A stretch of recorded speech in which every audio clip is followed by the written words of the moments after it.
হরে কৃষ্ণ।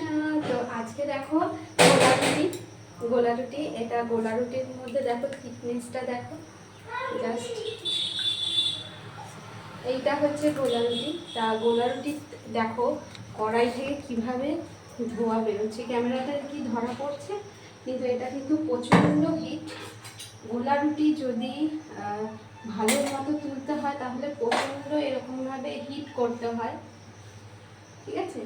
তারপরে ঠিক আমি এর মধ্যে দিয়েছি হচ্ছে লঙ্কা, এর মধ্যে দিয়েছি হচ্ছে টমেটো, তারপরে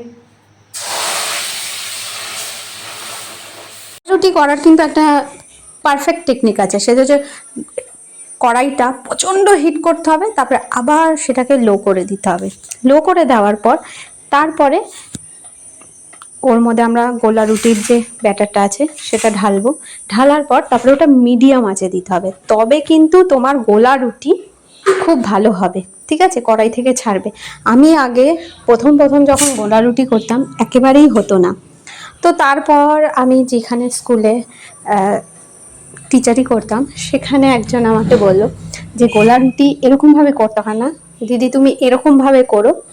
তো সেইখান থেকে আমার শেখা যে গোলা রুটির হিট মেজারমেন্টটা কিন্তু ভীষণ ইম্পর্টেন্ট, ঠিক আছে। এই রুটির ক্ষেত্রে কখন বাড়াতে হবে কখন কমাতে হবে, মানে একবার বাড়াচ্ছ হাই হিট, তারপরে ওটাকে একদম লো ফ্লেমে